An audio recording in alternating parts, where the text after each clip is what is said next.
Нұрлан Әлтайұлы Өнербаев, әнші, актер, мемлекет және қоғам қайраткері, Қазақстан Республикасының еңбек сіңірген әртісі, дарын мемлекеттік сыйлығының иегері. 1990-1998 жылдары Қазақ радиосының директоры. 2001-2006 жылдары Қазақстан ұлттық телеарнасының бас директорының орынбасары. 2007-2008 жылдары Алматы қаласының мәдениет басқармасының басшысы. 2008-2011 жылдары Қазақстан Республикасы парламенті мәжілісінің 4-ші шақырылымының депутаты болды. 2011 жылдан бері шығармашылықта. Арма ардақты патша көңілді көрермен, бүгін бізде ерекше шығарылым, себебі қонақта Қазақстан Республикасының еңбек сіңірген қайраткері, әнші, актер Нұрлан аға Өнербаев. Аға, қош келдіңіз. Қош көрдік. Ең алдымен алтын уақытыңызды бөліп келгеніңізге үлкен алғыс білдірем. Жалпы, мынадан бастайыншы, шығармашылықта не жаңалық болып жатыр? Жақында ғана Қазақстанның біраз қалаларын аралап кепсіз. Сол туралы бір қысқаша айта кетсеңіз. Енді жұртқа түсінікті болу үшін, мен 21 жылы жасым 60-қа толды. Ол енді өздерің білесіңдер, ковидтің кезі, мынандай үлкен концерттерге, елдің көп жиналатын жердің бәріне шектеу қойып бастаған. Бірақ сонда да болса, мен енді мынау теледидарда бір архивінде концертім қалсын деп, Астанада бір жабық концерт өткізгем.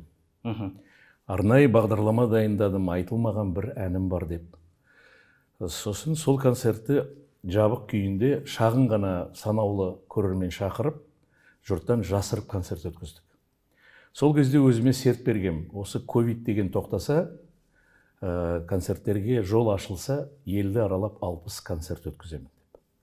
Міне сол сертімді орындап, 21 концерт өткізіп келдім. Елді аралап, өңірлердің біраз қалаларында болды.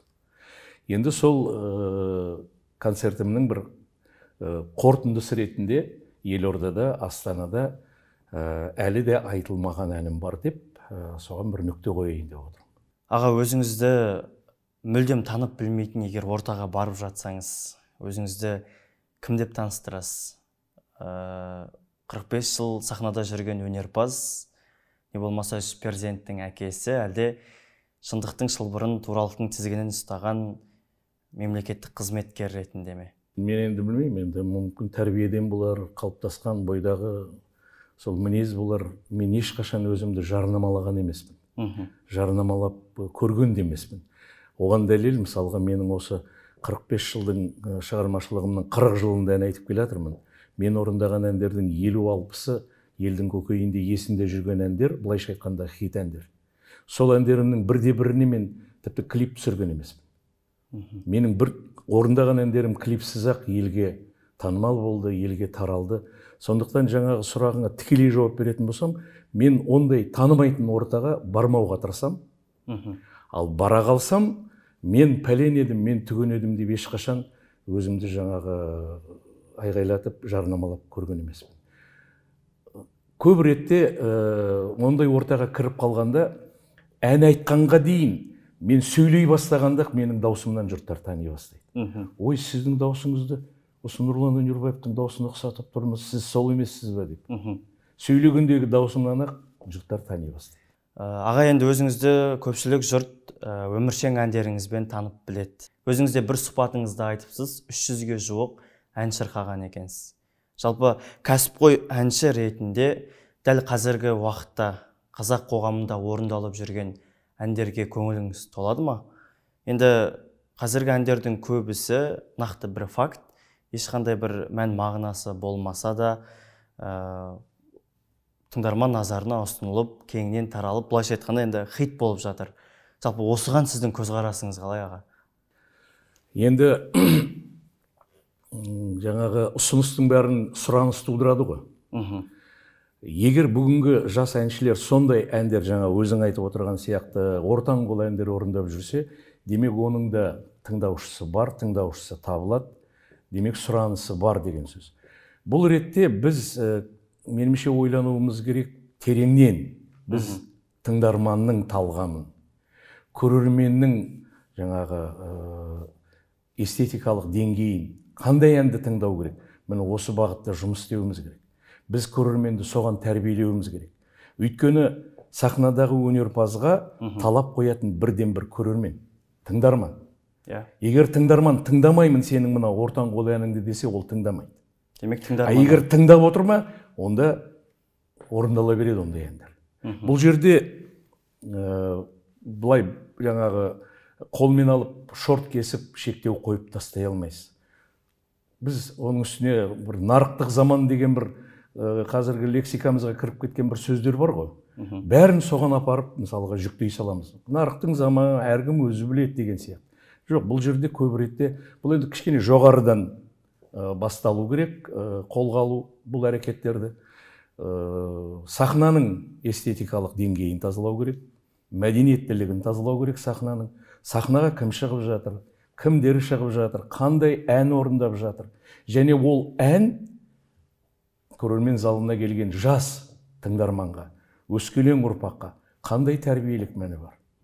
Біз осы әндер арқылы жұртты қай бағытқа тәрбиелеп жатырмыз. Осы жағын ойлану керек, және соны жолға қою мәселесін қолға алу керек. Вот сонда ғана сахнада тазалық болады. Ал қазір мен айттым екен, маған ананың орындағаны ұнамайтын, болмаса маған мына ән ұнамайды дегенмен ештеңке шықпайды. Ол әндер орындала береді. Қазір міне оның үстіне қазір көбісі білмеймін, жеңіл ойлайтын болып кетті. Сахнада ән айтуды кейінгі жастар табыстың көзіне айналдырып алды. Табыстың көзіне. Былайша айтқанда бизнес болып кетті ән айту қазір.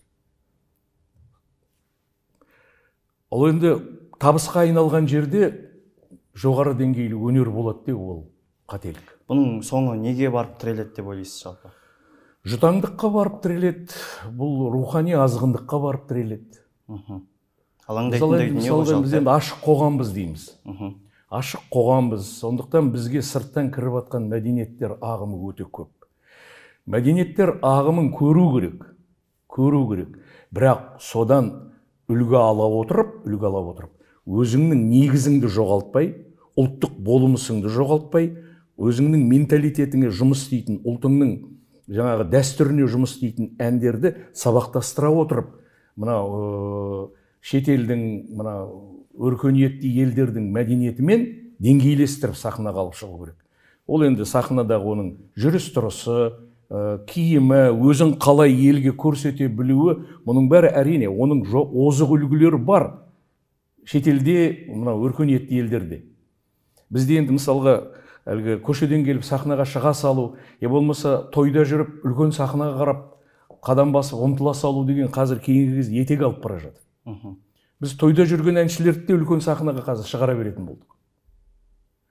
Тойда ешқандай шектеу жоқ. Той әркімнің өзінің жеке шаруасы. Тойда қандай ән айтасың, қалай айтасың, тойда отырған жаңа қонақтардың көңілін көтеру үшін, сол күні кешке бір демалып қайту үшін қандай ән айтсаң да мүмкін ол жарасатын шығар. Бірақ сахна бақылауда болу керек. Сахнаның тазалығын жаңағы мен айтып отырған жоғары жақтан бастап қадағалайтын бір тетік керек. Әйтпесем, біздің сахнамыз да, тойымыздағы тойдың ортасы да кейінгі кезде деңгейі бірдей болып бара жатыр. Жалпы түсінікті.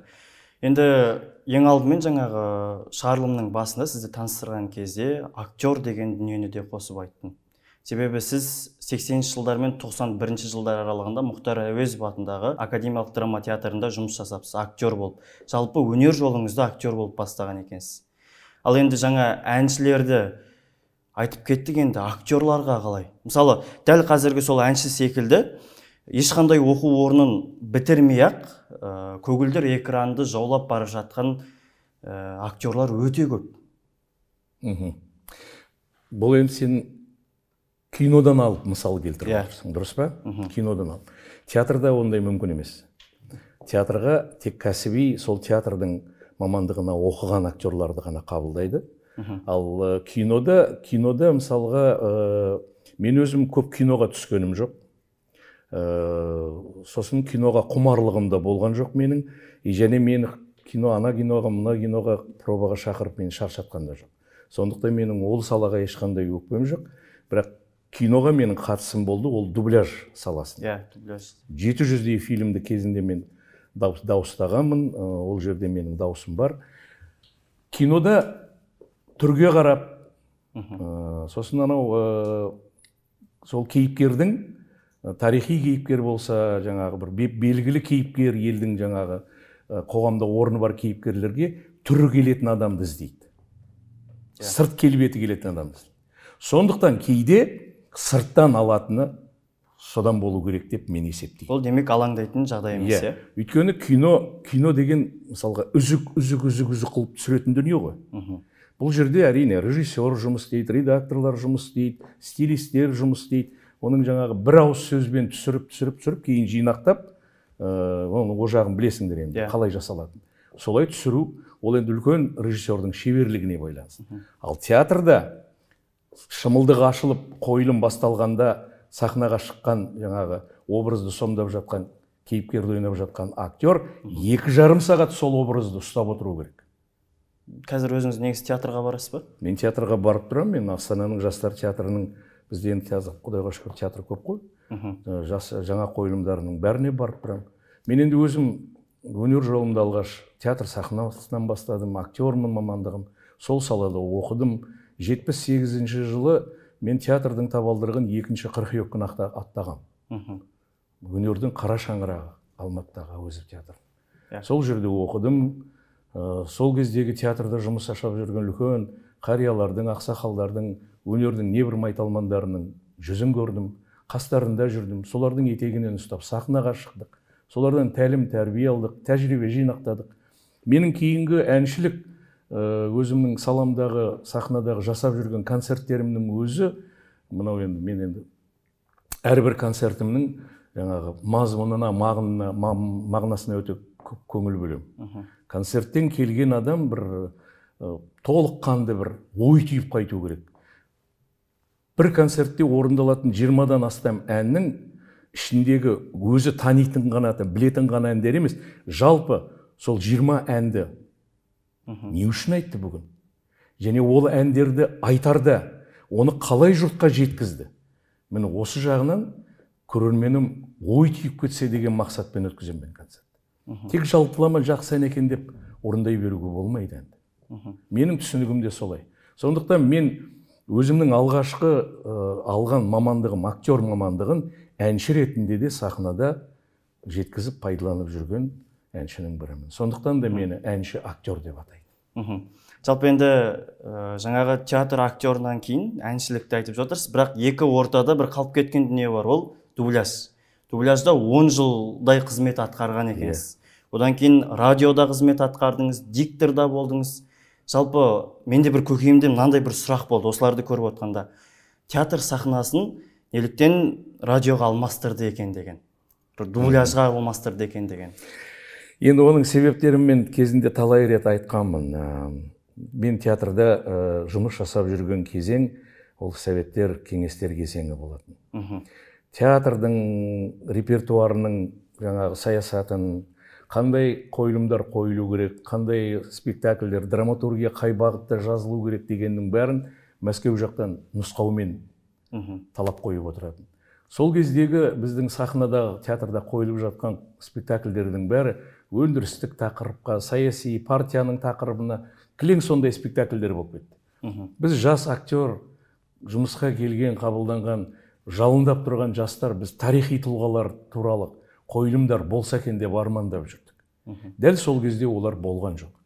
Енді сол тұста мен мысалға кейбір музыкалық спектакльдерге қатысып жүрдім.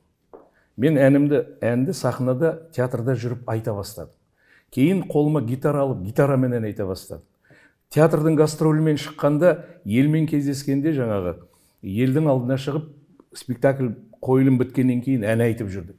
Содан мені әнші ретінде ел естіп, құлағдар болып тани бастады.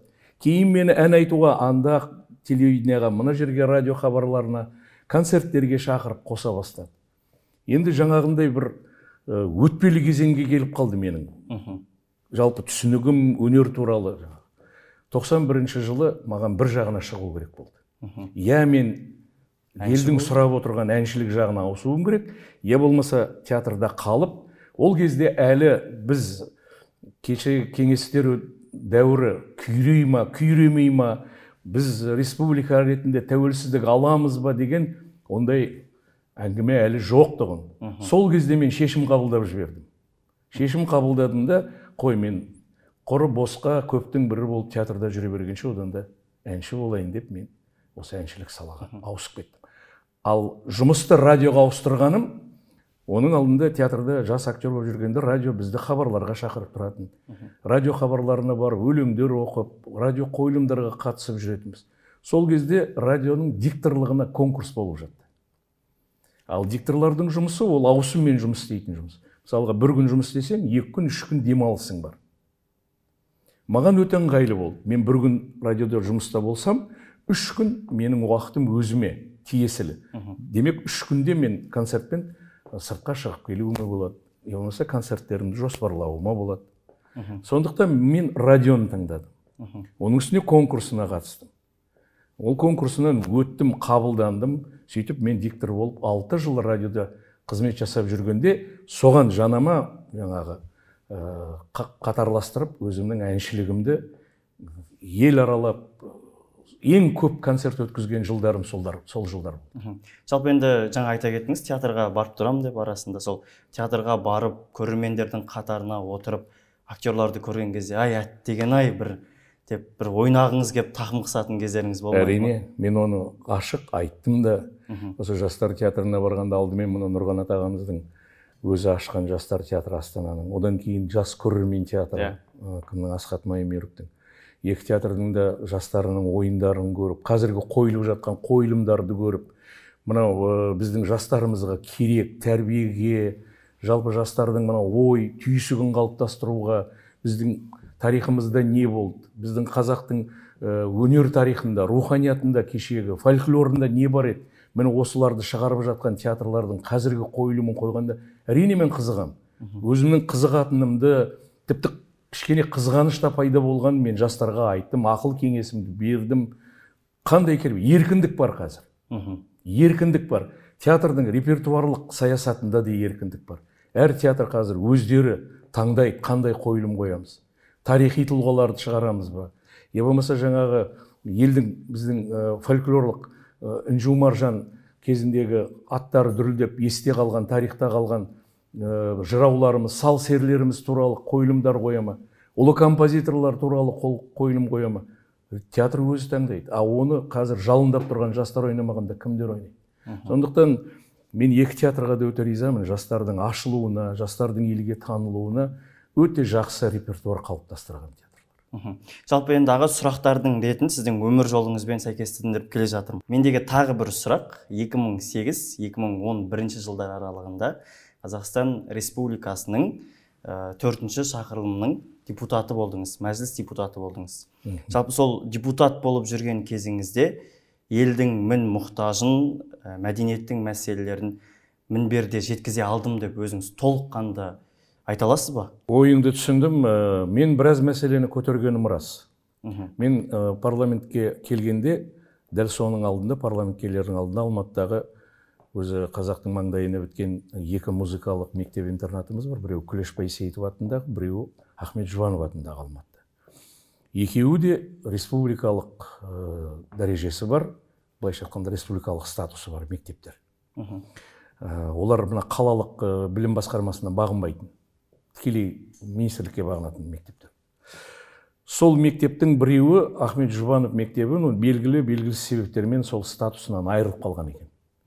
Мен сол мектептен парламентке депутат болып келгенде, менің парламенттегі бірінші көтерген мәселем сол мектептің статусын қайтарып беру. Өйткені екеуі де музыкалық мектеп-интернат болғанмен арнаулы. Бірақ Жұбанов мектебінің біздің қазақ өнерінің жаңағы өнеріне қадам басқан жастарға беретін дәрісі өте пайдалырақ. Өйткені ұлттық аспаптар Жұбанов мектебінде оқытылады. Біздің қобызымыз бар, сасырнайымыз бар, домбырамыз бар, басқа да қандай біздің қазақтың дәстүрінде қандай музыкалық аспаптар бар, мен соның бәрін Жұбанов мектебі оқытады. Сондықтан оған шектеу болмау керек деп, мен осы мәселені өкіметтің алдында қойып, көтеріп, артынан қалмай, өкімет басшысының артынан қалмай жүріп, 1 жыл дегенде мектептің статусын қайтарғызып бердім. Менің бірінші жасаған шаруам сол. Екінші жасаған шаруам өзімнің туған ауылымның ауданына газ кіргізуге көмектестім. Өйткені мен туып өскен кезінде Шымкент облысы, қазір оңтүстік Қазақстан, Төле би ауданының жерінен сонау Өзбекстаннан Алматыға дейін тартылып жатқан газ құбыры өтетін. Ол сонау 80-ші жылдардан бері газ жүріп жатқан.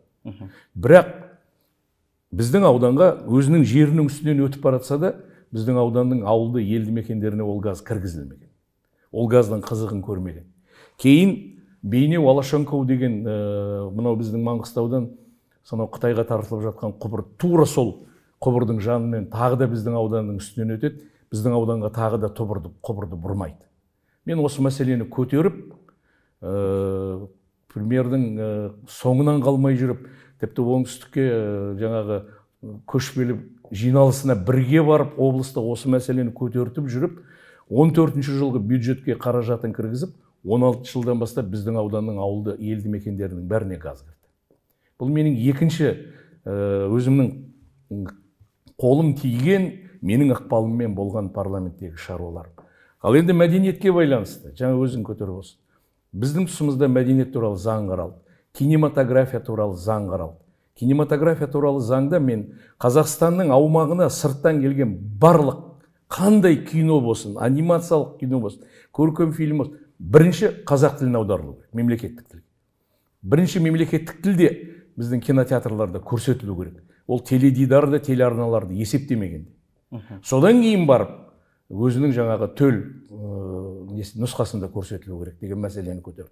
Содан кейін теледидардан өтетін хабарлардың жас деңгейлерін ерекшелеп қою. Қазір енді көріп отырсаңдар 18, 16, 12 деп шығып тұрады ғой. Мен осыны сол біздің тұсымызда кіргізілген заңға тетіктер. Мәдениет туралы заңда мен көп ұсыныс айттым, бірақ көп ұсынысым өтпей қалды. Бірінші ұсынысым өтпей қалған, жаңа өзің айтып отырсың. Жоғары жақтан мәдениет министрлігінен бастап облыстық басқарма, қалалық бөлім, мәдениет бөлімдері сол өздерінің аумағында өтіп жатқан мәдени шаралардың бәріне қадағалау жасау керек. Содан кейін шетелге, қазір енді шетелде өтіп жатқан конкурстар, фестивальдар деген өте көп. Олардан шақырулар түсіп жатады. Ондай шақырулар облыстық мәдениет басқармаларына, мәдениет министрлігіне келіп жатады. Көп ретте қаражат жоқ дейді да, олар жаңағы таратып жібереді. Егер қаражатты өздерің тапсаңдар, барып келе беріңдер. Әрине, қаражатты біреулер табады, барып келеді. О жақта конкурсқа қатысқаны үшін оны құр қол жібермейді, қолына дипломын, тіпті кейде дипломат, мысалы лауреат қылып, жаңа қолына жаңағы сый сияпатын ұстатып жібереді де, мұнда келіп, мен пәлен деген жерде Голливудқа барып, лауреат болып келдім, мен пәленшемін, мен түгеншемін деп, жұрттың төбесіне шығып жатқан кездерді көп көрдік. Сол кезде айттым, кімдер барып жатыр о жаққа? Кімнің атынан барып жатыр? Және ол жаққа барғанда ол өнерпаздар өзінің Қазақстан деген елдің атынан келген, артында қалған қазақ мемлекетінің абырой беделін жоғары деңгейде көрсете алып жатыр ма? Міне осы жағы заңда көрсетілу керек. Ол талап болу керек сыртқа барып атқандардың. 1000 жерден өз қаражатына қалтасынан барсын. Қалтадағы төлқұжат паспорт, Қазақстанның көк паспорты. Сондықтан кім болма, қай жерде болмасын, Қазақстанның атына бірінші сөз келеді. Сөз келді де. Оны мен талай рет айттым, парламентте де айттым. Кезінде тура сондай шақыртумен Қостанай облысының филармониясының Қостанайский Зори деген ансамблі Францияға фестивальға барды. Сол фестивальда талабы бойынша соңғы гала концертте бүкіл фестивальға қатысушылар өзінің елінің туын алып шығып сахнаға, және өзінің елінің ән ұранынан үзінді айту керек. Сонда біздің Қостанайский Зори деген ансамбльдің мүшелері, біздің сары қыздар бас тартады, шықпаймыз деп. Это не наш флаг, мы не тем молоком скормлены деген сөз айтады. Ал не болды сонда? Ал оларды сол фестивальға Францияда қастарында бірге жүрген елшіліктегі жігіт бұл мәселені бірден Қазақстанға мәдениет министрлігіне хабар айтады. Кімді жібергенсіңдер сендер? Елді масқаралады мына коллектив. Көрдің бе? өзінің қалтасындағы Қазақстанның паспортымен Қазақстанның атынан барып тұрып, туын алып шығуға намыстанған. Әнұранын айтудан бас тартқан. Мен сол үшін осы мәселені көтердім. Осындай тетік кіру керек. Кім шығып жатыр Қазақстанның атынан сыртқа? Қандай байқауға қатысуға бара жатыр? Және ол не айтады? Бұл менің ұсынысым өтпей қалды. Сенесіңдер ме? Өтпей қалды. Неге? Өйткені өзінің қаражатына барып атқан, өздері қаражат тапқан нәрсеге біз араласа алмаймыз. Бұл біздегі кәсіпкерлік заңға қарама-қайшы. Көрдің бе? Сонда бізде кейде ойлайсың, бізде мәдениет заңынан кәсіпкерлердің заңы жоғарырақ па, оның беделі артығырақ па дегенде ой келеді. Көрдің бе? Сосын мен оған қосымша тағы мынандай ұсыныс айтқам. Бізге елге келіп атқан, әсіресе Ресейдің әншілері көп келеді. Келген кезде олардың сахнада айтатын әндерінің бағдарламасын бірінші тексеру керек. Бірінші талқыдан өту керек. Не айтады? Көрермен біздікі, біздің елдің азаматтары. Оның ішінде көбісі, жартысынан көбі жастар. Олардың келіп айтып кеткен әндері, әннің арасындағы жаңағы сөйлеп тұрған сөзі біздің жастарға қалай әсер етуі мүмкін? Ол қалай ертең оның қалыптасуына, тәрбиесіне, көзқарасына қандай әсер береді? Мен осы жағын қадағалауға алу керек деген ұсыныс айтты. Бұл ұсынысымды өтпеген мен. Жалпы енді дәл қазіргі уақытта қарап отырасыз ба депутаттарды? Әлде Немнесін қараймын қазір мен? Тындырып атқан ештеңкесі жоқ сияқты менің түсінігімде. Дәл қазіргі. Өйткені менімен бірге болған депутаттардың, әріптестерімнің жолыққанда айтатынымыз, біз 4-ші шақырылымда болғанда бізде кішкене еркіндіктеу болған сияқты. Қазіргіден қарағанда, иә?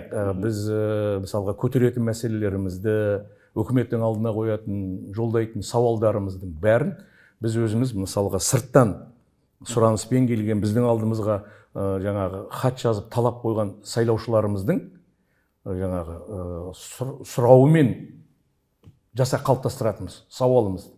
Мен осындай мәселені көтеріп жатыр біздің сайлаушылар. Осы мәселе қалай шешіледі деп үкіметтің алдына қоятынбыз. Менің енді әріптестеріммен кездесіп қалғанда еститінім, қазіргі шақырылымдағы депутаттар қайбір көтеретін мәселесін ол жаңағы жоғары жақ басшылармен ақылдасып, кеңесіп барып, рұқсат алып барып көтереді деген сияқты. Сондай мен әңгіме естідім. Енді оның нақты солай екен деп мен айта алмаймын. Бірақ солай дейді. Сайлауға бардыңыз ба негізі? Барғам жоқ. Неліктен? Менің енді бұған кішкене түсінігім бөлектеу. Қазір енді кейде бір болмай ма? Қайтадан сол билік қолыма келсе, мынаны өзгертіп тастайтын ем деген, ондай дүние болмай ма? Жоқ. Мені шақырды, бірнеше жерге шақырды, мен бәрінен бас тарттым. Өйткені мен өзімді сол жаңағы өзің тізіп шықтың ғой, менің қай жерде болғанымның. Мен осы тікелей мемлекеттік қызмет болмағанмен, жартылай мемлекеттік қызметтер болды. Телерадио корпорацияда, радиодағы басшылықта бәрі жартылай мемлекеттік қызмет. Мен осы мемлекеттік қызметте мен 10 жылдай жүрдім. Сол 10 жылдың ішінде мен өзімді сахнада жоғалтып алдым. Мені тыңдармандарым мен көрермендерім сахнада мен таба алмай қалды. Мен 11-ші жылы парламенттен кеткен кезде өзіме серт бердім. Жоқ, менің орным сахна. Менің сұранысым тек сахнада ғана. Сондықтан мен сахнамды енді басқа ешқандай қызметке ауыстырмаймын. Бұл жағы түсінікті. Енді осыдан бір 5 жыл берген сұхбатыңызда мынандай бір сөзіңіз менің есімде қатты, жадымда жатталып қалды. Әрбір қазақтың түбі ауылда. Ата әженің берген тәрбиесін ешкім бере алмайды деген екенсіз. Жалпы қазірде осы ойда шығарсыз, өзіңіз өсіп келе жатқан немерелеріңіз бар, өзіңіздің аталық функцияңыз қалай болып жатыр қазір? Өте ауыр және өте жауапты деп айтам. Өйткені қазір менің немерелерім алды жасы 16-ға кетті, кішісі 2 жасқа толды. Толды, 2 жасқа толды. Мені бұлардың қазір қалыптасу кезеңі. Менің бірінші міндетім қазір солардың санасында, солардың көз алдында мен қандай ата болуым керек. Қандай ата болуым керек. Тіпті мен мысалға, енді мен немерелерімнің 6-ы да Алматыда тұрады. бірақ енді кеп тұрады ғой бізге, қыдырып келеді, болмаса өзім барам. Немерелерімнің алдында отырғанда мен байқап сөйлеймін. Қалай болса солай, не болса соны айта салуға болмайды немеренің алдында. Өйткені немеренің алдындағы сенің әрбір қимылың, әрбір айтқан сөзің оларға кәдімгі. Олар қазір не сияқты ғой, әлгі промокашка сияқты ғой. Сырттағының бәрін өздеріне қабылдай береді. Мен соның жаңағы кейбір орақ қимылым арқылы, болмаса бір орынсыз сөзім арқылы санасында сақталып қалуы мүмкін. Сондықтан мен өте байқап сөйлеймін немерелерімнің қасында отырғанда. Содан кейін енді мен ауылда өстім, үлкен кісілердің, әкемнің, анамның, үлкен әжемнің тәрбиесін көрдім. Менің сол немерелерімнің қасында отырғанда көз алдыма сол өзімнің әжем, атам, әке шешем келе береді. Солар қалай еді? Біз олардан не көрдік, не өнеге алдық? Біз енді таза ауылдың тәрбиесімен өстік. Ағайынның ортасы, үлкенді қадірлеу, сыйлау деген сияқты. Мысалға, көшеде ойнап жүреміз. Атпен үлкен кісі келе жатса, болмаса жаяу бір үлкен апалар, әжелер келе жатса, біз кәдімгі қақиып тұра қалып, ана кісілер өтіп кеткенше, өтіп бара жатқан кезде қол қусырып, ассалаумағалейкум деп амандасу. Тани ма, танымай ма, бірақ үлкен кісі, сәлем беру керек. Жүгіріп барып қолын алу, үйге кіріп келе жатқан қонақтың алдынан жүгіріп шығып, құмғанмен су құю, үйден шығып кетіп бара жатқан қариялардың кебісінің есігінің алдына жүгіріп аяғының астына қою. Міне осының бәрі біз бала күнімізде көрген тәрбие. Бүгін қаладағы өсіп келе жатқан бала сол тәрбиені көріп жүр ме? Бұл жерде мен кеше ғана мысалға Атырау облысы Индер қаласында ауданында өзім жеке концертімді өткізіп келдім. Сол концертте осы мәселені қатты басып айттым. Бүгінгі өсіп жатқан ұрпақтың алдындағы жауапкершілік ата-ана бізде де. Бізде ата-аналарда жауапкершілік. Біз ертең соның тағдырына, өміріне жауапты боламыз. Бүгін қандай тәрбие береміз, ертең бала солай болып өседі. Ары қарай ұрпақ солай жалғасады. Бүгін қандай өнеге алса, сіздің балаңыз, ертең немереңіз де соны көру керек. Егер көре алмаса, сенен тәрбие, өнеге ала алмаса, ол ертең ары қарай сенің немереңе, өзінің ұрпағына ештеңе көрсете алмайды. Оны тек қана TikTok тәрбиелейді.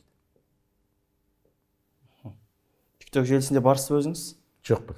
Неліктен? Мен өзім мынау әлеуметтік желі дегенге осы кейін ғана қосылдым. Мойындамайтын мен бұны.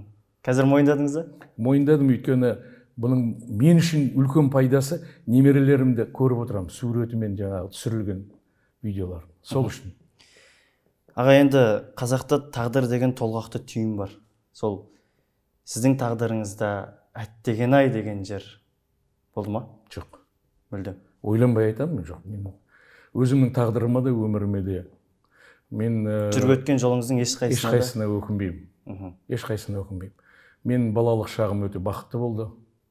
Құдайға шүкір, ауылда ағайынның ортасында, әжемнің алдында, етегінде еркелей өстім. Әкем мен анам бізді маңдайымыздан қақпай өсірді. Оқу бітіргеннен кейін, мектеп бітіргеннен кейін мамандықты өзім таңдадым.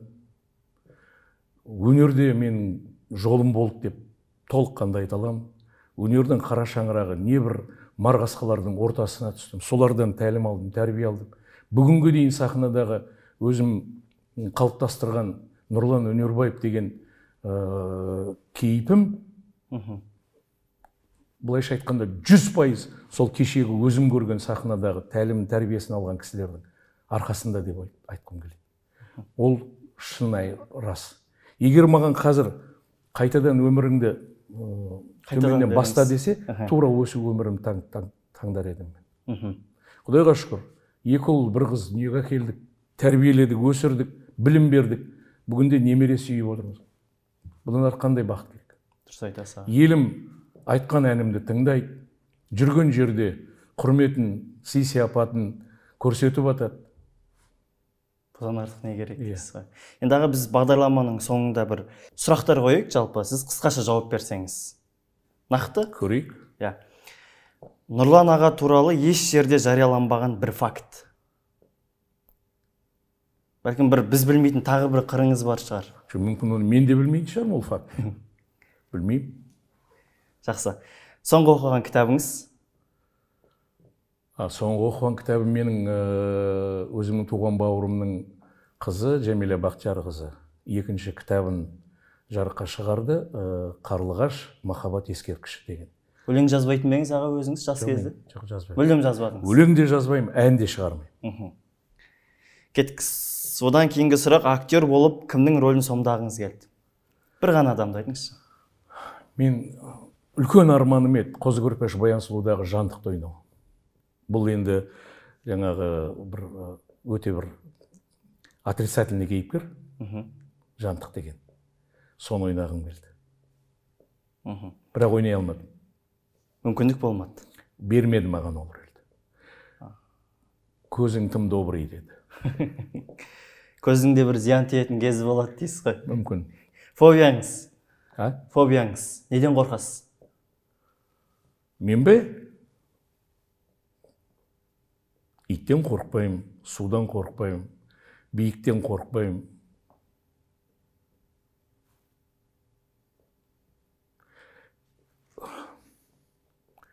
Бұл былай сыртқы факторға ғана байланысты нәрсе ме? Жоқ, жалпы ішкі болса да, сыртқы болса да болады.